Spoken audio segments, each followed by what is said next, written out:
नमस्कार. विचार करा, जेव्हा अख्खा समाज एका चांगल्या कामासाठी एकत्र येतो तेव्हा काय घडतं. आज आपण अशाच एका जबरदस्त आरोग्य कार्यक्रमाबद्दल बोलणार आहोत.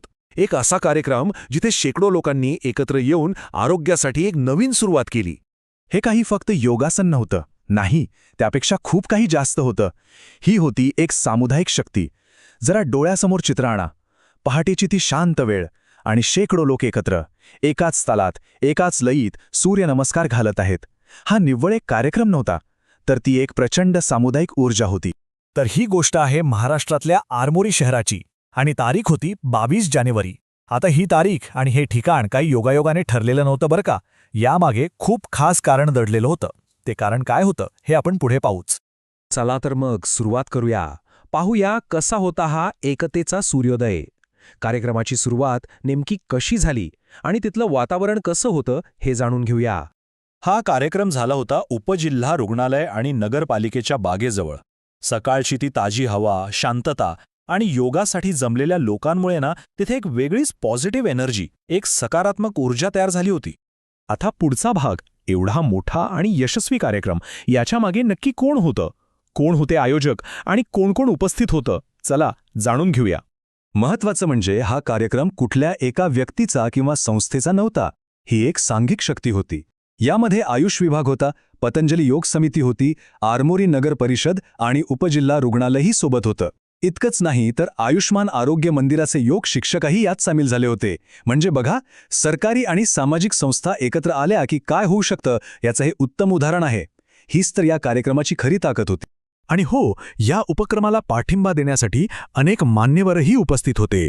यात जिल्हा आयुष अधिकारी डॉक्टर दिनेश रोकडे होते. त्यांच्यासोबत आयुषच्या जिल्हा कार्यक्रम व्यवस्थापक डॉक्टर सरोज कुथे होत्या. नगरसेवक श्री अक्षय बागडे आणि आरमोरी उपजिल्हा रुग्णालयाच्या डॉक्टर अपर्णा टेमरे यांचीही उपस्थिती होती. एवढ्या मोठ्या लोकांच्या उपस्थितीमुळे कार्यक्रमाचं महत्त्व नक्कीच वाढलं होतं. तर कार्यक्रमाची सुरुवात कशी झाली? आपल्या भारतीय परंपरेप्रमाणे मान्यवरांच्या हस्ते पवित्र दीप प्रज्वलन करून आणि त्यानंतर एका उद्घाटनपर भाषणातून या कार्यक्रमाचं महत्त्व आणि त्याचा उद्देश सगळ्यांसमोर स्पष्ट करण्यात आला. त्यामुळे काय झालं की सगळ्यांना एक दिशा मिळाली की आपण इथे का जमलो आहोत.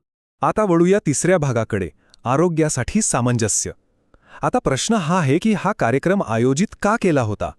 केवळ व्यायामासाठी की याच्यामागे काहीतरी मोठं कारण होतं?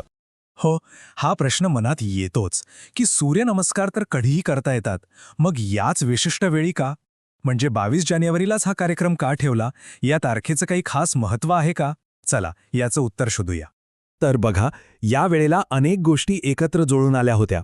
एक तर नवीन वर्षाची सुरुवात होती, शिवाय मकर संक्रांतीचा सण नुकताच झालेला असतो आणि रथसप्तमी जवळ आलेली असते. हे दोन्ही सण सूर्याशी संबंधित आहेत. आणि सर्वात महत्त्वाचं, या काळात वातावरणात जे बदल होतात त्याला प्रतिसाद म्हणून सूर्यनमस्कार करणं आरोग्यासाठी खूप फायदेशीर मानलं जातं. म्हणजे या सगळ्या गोष्टींचा विचार करून ही वेळ निवडली होती. आणि म्हणूनच या कार्यक्रमाचा उद्देश फक्त शारीरिक व्यायाम किंवा फिटनेस नव्हता, नाही, तर याचं उद्दिष्ट होतं सर्वांगीण आरोग्य मिळवणं. म्हणजे आपलं मन, आपलं शरीर आणि आपल्या सभोवतालचं पर्यावरण किंवा निसर्ग या सगळ्यांना एकत्र जोडून एक संपूर्ण आरोग्य साधणं. मग तिथे जे लोक आले होते त्यांना सूर्यनमस्काराचे फायदेही समजावून सांगितले. जसं की यामुळे सर्वांगीण विकास होतो, लठ्ठपणा म्हणजेच ओबेसिटी नियंत्रणात येते आणि शरीर एकदम सुदृढ बनतं. शरीरातली नैसर्गिक ऊर्जा वाढते. आणि हो, आयुर्वेदात जे सांगतात ना, वात, पित्त आणि कफ या तिन्ही दोषांना संतुलित करायलाही सूर्यनमस्कार मदत करतात. आणि थांबा, हे फक्त सूर्यनमस्कारापुरतं मर्यादित नव्हतं.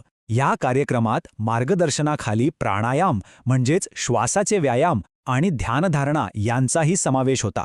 त्यामुळे हा कार्यक्रम फक्त शारीरिक नाही तर मानसिक आणि आध्यात्मिक स्तरावरही तितकाच फायदेशीर ठरला. एक प्रकारे हा एक कंप्लीट पॅकेज होता. चला आता शेवटच्या भागाकडे येऊया, संदेशाचा प्रसार. कारण एवढा चांगला उपक्रम फक्त एका दिवसापुरता मर्यादित राहून चालणार नव्हता, बरोबर? याचा संदेश सगळ्यांपर्यंत पोहोचवणं गरजेचं होतं आणि त्यासाठी एक मोठी योजना होती.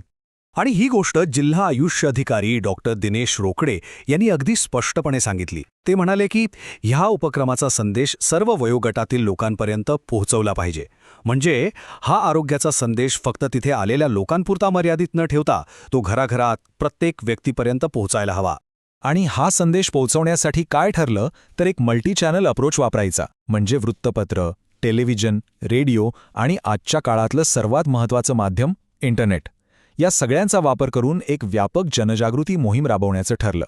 आणि शेवटी आरमोरीचा हा कार्यक्रम आपल्याला एका महत्त्वाच्या प्रश्नासमोर आणून उभा करतो की सामूहिक आरोग्याची शक्ती नेमकी काय आहे.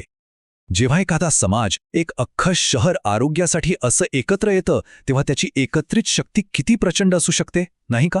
यावर नक्कीच विचार करायला हवा.